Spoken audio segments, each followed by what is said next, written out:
Hello दोस्तों, आज मैं आपको एक ऐसी बुक समरी के बारे में बताने वाला हूं जिसको सुनकर आपके जो भी सेल्फ डाउट हैं, जो भी आपके अंदर गुस्सा है और जो आपके अंदर डर भरा हुआ है वो सब खत्म हो जाएगा।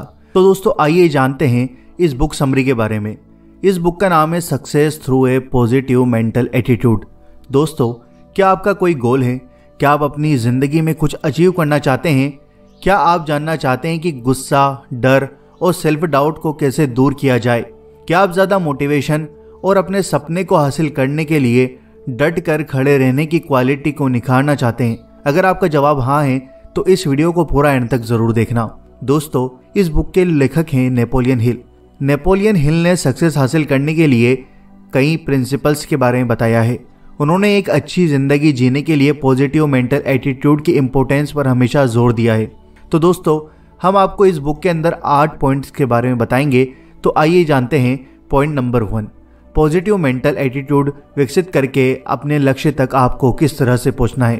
दोस्तों, जिन लोगों के पास पॉजिटिव मेंटल एटीट्यूड होता है वो सफलता को चुंबक की तरह अपनी ओर खींच लेते हैं। वो लाइफ को पॉजिटिविटी के साथ जीते हैं और उन्हें न तो फेलियर से डर लगता है, न तो वो गलती करने से डरते हैं। उन्हें तो गलतियों में अपॉर्चुनिटीज़ दिखाई देती हैं। जिनके पास पॉजिटिव मेंटल एटीट्यूड है उनके लिए असफलता सफलता का पायदान होता है। वो तब भी कोशिश करना नहीं छोड़ते जब जीत की कोई उम्मीद ना हो। वो नए नए लक्ष्य प्राप्त करते जाते हैं और सफलता के शिखर को छूते जाते हैं। दोस्तों, हेनरी फोर्ड को ही ले लीजिए। पॉजिटिव मेंटल एटीट्यूड का एक यह बेहतरीन एग्जाम्पल है। वह बड़े पैमाने पर एक सस्ता V8 इंजन डेवलप करना चाहते थे। 8 सिलेंडर इंजन केवल लग्जरी कारों में उपयोग किए जाते थे और फोर्ड के इंजीनियर्स ने उनके सपने की आलोचना की, यह दावा किया कि यह इम्पॉसिबल है। फिर भी वह अपने आइडिया के लिए लड़ते रहे और 1 साल बाद उन्होंने V8 इंजन के प्रोटोटाइप का बड़े पैमाने पर उत्पादन किया। V8 एक बड़ा हिट था, एक ऐसी मोटिवेशन जिसने फोर्ड्स ब्रांड की स्थापना की। हेनरी फोर्ड को इतिहास के सबसे सफल बिजनेसमैन में से एक बनाया और इस सब का श्रेय जाता है सिर्फ और सिर्फ पॉजिटिव मेंटल एटीट्यूड को। जो उन्होंने सोचा उसको करा और एक पॉजिटिव तरीके से करा और वह दुनिया के बहुत बड़े बिजनेसमैन लोगों में शामिल हो गए। Second point, positive mental attitude आपके प्रॉब्लम्स को सक्सेस की अपॉर्चुनिटीज़ के रूप में देखने की अनुमति देता है। दोस्तों, सक्सेस प्रॉब्लम्स का सामना और उन्हें सॉल्व करने के बारे में है। हिस्ट्री के सबसे महान लोग और बिजनेसमैन के बारे में सोचिए। हर महान इन्वेंशन और इनोवेशन के पीछे एक प्रॉब्लम थी जिसका किसी ने सामना किया और सॉल्व करने की कोशिश की। यह ठीक हमारा मानसिक दृष्टिकोण यानी मेंटल एटीट्यूड है जो हमें यह बताता है कि हम प्रॉब्लम्स को कैसे संभालते हैं। जब आप एक चुनौती का सामना करते हैं, क्या आप फेलियर से परेशान होकर अपने हाथ खड़े कर देते हैं या प्रॉब्लम में कुछ पॉजिटिव देख लेंगे और उसे सॉल्व कर देंगे? जाहिर है, जो लोग पॉजिटिव मेंटल एटीट्यूड अपनाने में सफल होते हैं इसलिए वो ज़्यादा बेहतर प्रोडक्टिव अप्रोच अपनाते हैं। इसके विपरीत नेगेटिव मेंटल एटीट्यूड वाले अपने गोल्स तक नहीं पहुंच पाते क्योंकि वो मुसीबत के पहले संकेत पर हार स्वीकार कर लेते हैं। कोई भी प्रॉब्लम, चाहे वो प्रोफेशनल और पर्सनल, पॉजिटिव मेंटल एटीट्यूड के साथ जीत प्राप्त की जा सकती है। दोस्तों, पॉइंट नंबर 3, आप केवल तभी सफल हो सकते हैं जब आप मेंटल नियर साइटनेस और फार साइटेडनेस से बचें। हो सकता है कि आपने किसी तरह की दृष्टि हानि के साथ जीना सीख लिया हो, लेकिन क्या होगा अगर आप मेंटल नियर साइटेडनेस और फार साइटेडनेस से पीड़ित हैं? इस तरह के बेकार मेंटल एटीट्यूड आपकी सफलता के रास्ते को रोक देगा। दोस्तों, मेंटल नियर साइटेडनेस क्या है? इसका मतलब है कि आप अपने भविष्य की संभावनाओं को देखने में असमर्थ हैं। शायद आप प्लानिंग के इम्पोर्टेंस को समझने में विफल रहते हैं और लक्ष्य को पाने की कोशिश करते रहते हैं, या आप अपनी सभी प्रॉब्लम से निपटने में अपनी एनर्जी बर्बाद करते हैं जबकि वह ठीक आपके सामने है और बड़ी प्रॉब्लम से देख नहीं पाते। लेकिन भविष्य के लिए योजना बनाने में सक्षम होना हमारे सबसे बड़े विकासवादी लाभों में से एक है। डिक पॉप को ही ले लीजिए, एक व्यक्ति जो नियर साइटेडनेस से अंधा नहीं था। पॉप ने विंटर हेवन फ्लोरिडा शहर के आसपास के खेतों पर एक टूरिस्ट अट्रैक्शन का निर्माण करने का अवसर देखा जहां दूसरे लोगों को दलदल के सिवाय कुछ नहीं दिखा। इसलिए उसने पुराना साइप्रेस दलदल खरीदा और उसे फेमस साइप्रेस गार्डन में बदल दिया। उन्होंने फोटोग्राफी इक्विपमेंट और पिक्चर लेने की मुफ्त सलाह भी दी जिसे टूरिस्ट बेहतरीन पिक्चर से ले सकें और अपने फ्रेंड्स को दिखा सकें, और जिससे गार्डन का भी बहुत ज़्यादा प्रमोशन हुआ। यह सिर्फ नियर साइटेडनेस नहीं है जो आपकी सक्सेस को नुकसान पहुंचाता है। मेंटली फार साइटेडनेस लोगों को भी प्रॉब्लम है। वो तुरंत टॉप पर छलांग लगाना चाहते हैं।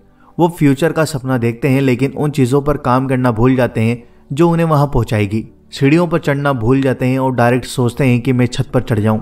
दोस्तों, इसके फलस्वरूप वे अपने लक्ष्य तक पहुंचने में विफल रहते हैं और नाकामयाब हो जाते हैं और उन अपॉर्चुनिटीज़ को नहीं देख पाते जो उनके ठीक सामने हर दिन आती हैं। इसलिए यदि आप सफल होना चाहते हैं, अपने सामने वाली अपॉर्चुनिटीज़ को नोटिस करें, लेकिन यह भी प्लान करें कि आप दुनिया में अपनी पहचान कैसे बनाना चाहते हैं। Fourth point, positive mental attitude के साथ आपको डिटर्मिनेशन की भी आवश्यकता होती है।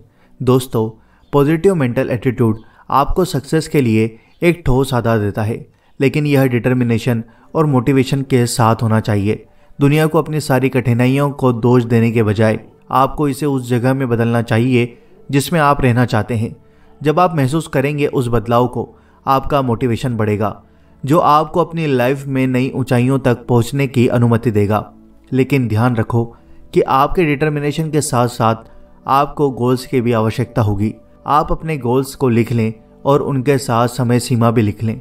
जितना बड़ा आपका गोल होगा उतना आप उन्हें पाने की कोशिश करेंगे और बहुत ज़्यादा आप अचीव करेंगे। अगर आपके पास चैलेंजिंग गोल है तो उन्हें छोटे छोटे गोल्स में डिवाइड कर लें जिन्हें अगले वीक या मंथ में अचीव कर सकें, जिससे आप अपने बड़े गोल तक पहुंच सकें।